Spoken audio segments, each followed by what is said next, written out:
یہ واقعہ ہے 12ویں صدی کی شام کا۔ ایک بڑا سلطان اپنے لاؤ لشکر کے ساتھ اپنے خیمے میں موجود تھا۔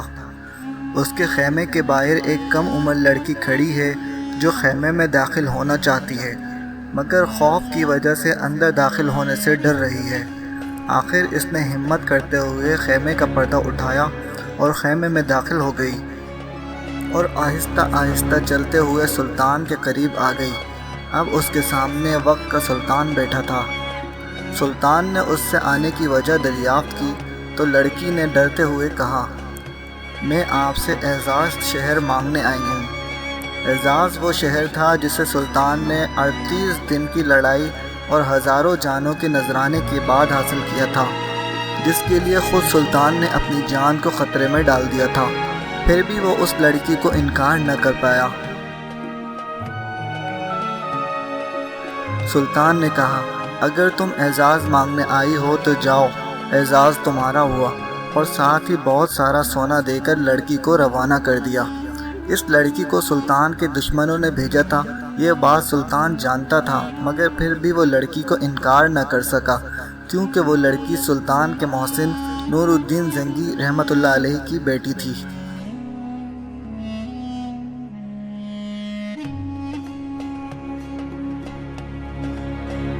وہی نور الدین زنگی جنہوں نے خواب میں نبی پاک صلی اللہ علیہ وسلم کی زیارت کی تھی اور آپ صلی اللہ علیہ وسلم کی قبر مبارک تک سرنگ لگانے والے 2 یہودیوں کو قتل کر دیا تھا۔ اور نور الدین زنگی کی بیٹی جس سلطان سے اعزاز مانگنے آئی تھی وہ کوئی اور نہیں، سلطان صلاح الدین یوسف، جنہیں دنیا صلاح الدین ایوبی کے نام سے جانتی ہے۔ میں ہوں فہد خان اور آپ دیکھ رہے ہیں انفو لنک۔ آگے بڑھنے سے پہلے میں اپنے سبھی ناظرین سے گزارش کروں گا کہ آپ نے ہمارا چینل اگر سبسکرائب نہیں کیا تو جلدی سے کر لیں اور ساتھ موجود گھنٹی کے بٹن کو بھی دبا دیں تاکہ نئے آنے والی ویڈیوز آپ تک بآسانی پہنچ جائے۔ سلطان صلاح الدین ایوبی پیدائشی حکمران نہیں تھے، بلکہ ان کے چاچا سلطان نور الدین زنگی کی فوج کے کمانڈر تھے۔ وہ اپنے بھتیجے کو بھی ہر جنگ میں اپنے ساتھ لے جاتے تھے۔ اس دور میں عباسی سلطنت صرف بغداد تک محدود ہو گئی تھی۔ عراق اور شام کے مختلف علاقے خود مختار حکومتوں کے کنٹرول میں تھے جو ہر وقت آپس میں لڑتے رہتے تھے، جبکہ مصر پر فاطمی خاندان کی حکومت تھی۔ بیت المقدس سمیت فلسطین کے کئی علاقوں پر صلیبیوں کا قبضہ تھا۔ ان حالات میں نور الدین زنگی نے شام کے بیشتر علاقوں پر قبضہ کر لیا۔ نور الدین زنگی نے صلاح الدین کے چچا کی وفات کے بعد صلاح الدین ایوبی کو فوج کا سپہ سالار بنا دیا اور مصر روانہ کیا، اور مصر فتح کرنے کے بعد انہیں وہاں کا حکمران بنا دیا۔ صلاح الدین ایوبی نے مصر کا حکمران بنتے ہی قاہرہ کا سارا خزانہ غریبوں میں تقسیم کر دیا۔ نور الدین زنگی کی وفات کے بعد ان کا بیٹا سلطان بنا، مگر سازشی درباریوں نے انہیں بے راہ روی کا شکار کر دیا۔ سلطان صلاح الدین نے ان سازشیوں کو سبق سکھانے کا فیصلہ کیا اور شام پر حملہ کر دیا۔ ان کی خواہش تھی کہ نور الدین زنگی کا بیٹا ان کا ساتھ دے، مگر وہ سازشی امراء کے ہاتھوں میں کھیل رہا تھا، اس لیے صلاح الدین ایوبی کی اس سے نہ بن سکی۔ سلطان صلاح الدین نے دمشق فتح کر لیا اور مصر سے شام تک کے سارے علاقے کے حکمران بن گئے۔ سلطان صلاح الدین کے لیے فلسطین کی صلیبی سلطنت سب سے بڑا چیلنج تھی۔ صلیبیوں نے 1099 میں بیت المقدس پر قبضہ کر لیا۔ ان کی حکومت کو 1 صدی ہونے کو آئی تھی، مگر وہ آس پاس کی دوسری ریاستوں کے ساتھ امن کے ساتھ رہنے پر تیار نہیں تھے۔ سلطان نے ان کے ساتھ امن کی کئی کوششیں کی، مگر بے سود۔ صلیبی اپنی طاقت کے زوم میں سلطان کے ساتھ مستقل صلح نہیں چاہتے تھے۔ 1177 میں سلطان نے فوج جمع کی اور فلسطین پر حملہ کر دیا۔ انہوں نے کئی قلعے فتح کیے اور ان قلعوں کی حفاظت کے لیے اپنی فوج کے دستوں کو وہاں چھوڑتے رہے۔ جب وہ رم اللہ کے مقام پر پہنچے تو ان کی فوج آدھی رہ گئی تھی۔ صلیبیوں نے اس موقع کا فائدہ اٹھایا اور اچانک حملہ کر کے انہیں پیچھے ہٹنے پر مجبور کر دیا۔ یہ پہلا موقع تھا جب سلطان کو جنگ میں ناکامی ہوئی تھی، لیکن اصل سلطان وہی ہوتا ہے جو ناکامی سے بھی سبق سیکھے۔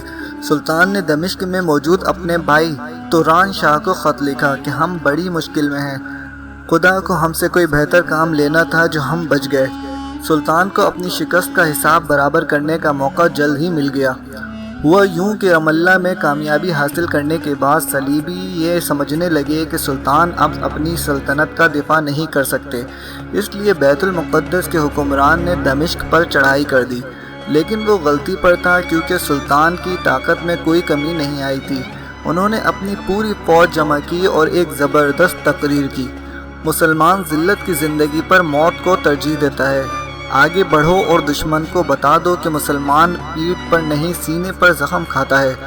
چنانچہ جب جنگ ہوئی تو سلطان کی فوج نے دشمن کی فوج کی اینٹ سے اینٹ بجا دی۔ بیت المقدس کے حکمران نے سلطان سے صلح کی درخواست کی۔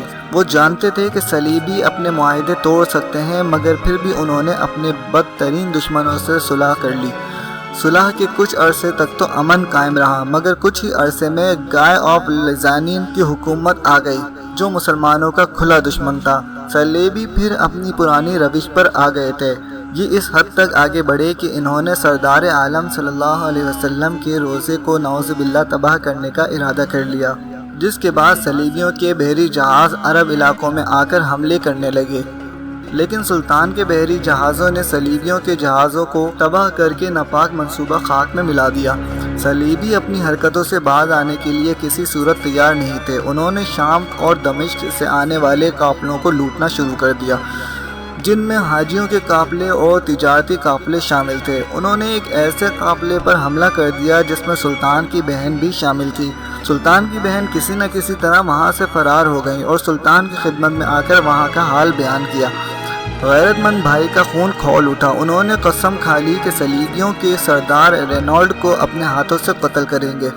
سلطان نے تمام گورنروں اور ریاستوں کو خط لکھا کہ اپنی فوج لے کر سلطان کی فوج میں شامل ہو جائیں، کیونکہ اب باقاعدہ صلیبیوں کے ساتھ اعلان جنگ کا آغاز ہو گیا ہے۔ چنانچہ مصر اور شام سمیت کئی ممالک سے بڑی تعداد میں فوج دمشق پہنچنے لگی۔ سلطان نے فوج جمع کی اور صلیبیوں کے شہر طبرس کا محاصرہ کر لیا۔ کہا جاتا ہے کہ بیت المقدس پر صلیبی قبضے کے بعد صلیبیوں نے اتنی بڑی فوج جمع نہیں کی تھی جو سلطان صلاح الدین کے مقابلے پر آئی تھی۔ صلیبی اس جنگ میں اپنے صلیب اعظم کو ساتھ لائے تھے۔ یہ صلیب بہت بڑی تھی اور صلیبیوں کے عقیدے کے مطابق یہ اسی اصل صلیب کا ٹکڑا ہے جس پر عیسیٰ علیہ السلام کو مصلوب کیا گیا تھا، جس کی وجہ سے صلیبیوں نے کوئی جنگ نہیں ہاری تھی۔ چنانچہ انہوں نے راستے کی کسی بھی رکاوٹ کو خاطر میں نہ لائے اور میدان جنگ تک پہنچ گئے۔ صلیبیوں کی فوج تھکن اور پیاس سے بے حال تھی۔ سلطان صلاح الدین نے آدھی رات کو دشمن کے خیموں میں جا کر گھوڑوں کی گھاس کے گٹھوں کو آگ لگا دی۔ صلیبیوں کے پاس آگ بجھانے کے لیے پانی نہیں تھا۔ پوری رات وہ آگ اور دھوئیں کی وجہ سے سو نہ سکے۔ اگلے دن سلطان نے صلیبی فوج پر حملہ کر دیا۔ صلیبی فوج مسلمانوں کے حملے کا مقابلہ نہ کر سکی، اس لیے آدھی فوج بنا لڑے ہی بھاگ گئی اور جو بچے وہ یا تو مر گئے یا پکڑے گئے۔ رینالڈ کو قید کر لیا گیا۔ سلطان کے حکم پر قیدی فوج کو پانی پلایا گیا۔ رینالڈ کو بد عہدی کی سخت سزا دی گئی۔ سلطان نے اپنے ہاتھوں سے اس کا سر قلم کر دیا اور اس طرح بیت المقدس 82 برس بعد دوبارہ مسلمانوں کے کنٹرول میں چلا گیا۔ سلطان کی رحم دلی کا یہ عالم تھا کہ انہوں نے وہاں کے غریب صلیبیوں کو عام معافی دے دی اور جو امیر طبقہ تھا ان کے لیے 10 دینار فدیہ مقرر کیا۔ سلطان کو حج کی شدید خواہش تھی۔ جب وہ دمشق پہنچے تو حج کے ایام گزر چکے تھے۔ سلطان کو بہت افسوس ہوا، وہ ساری رات روتے رہے۔ جب حاجیوں کا قافلہ واپس آیا تو سلطان خود انہیں خوش آمدید کرنے گئے اور ایک ایک حاجی سے گلے مل کر خوب روئے۔ اسی رات سلطان کو تیز بخار چڑھ گیا اور شدید سردی سے وہ کانپنے لگے۔ ساری رات شدید بے قراری کے عالم میں گزری۔ صبح سلطان نے آنکھیں کھولی، مسکرائے اور اس کے ساتھ ہی ان کی روح اس جہان فانی سے رخصت ہو گئی۔ اللہ تعالیٰ اپنی رحمتیں ان پر نازل کرے اور انہیں بلند درجات عطا فرمائے۔ آپ کو ہماری آج کی ویڈیو کیسی لگی کمنٹ میں ضرور بتائیے گا، اور اگر آپ نے ہمارا چینل ابھی تک سبسکرائب نہیں کیا تو کر لیں اور ساتھ میں موجود گھنٹی کے بٹن کو بھی دبا دیں تاکہ نئے آنے والی ویڈیوز آپ تک بآسانی پہنچ سکے۔ اگلی ویڈیو میں پھر ملیں گے، اپنا خیال رکھیں، اللہ حافظ۔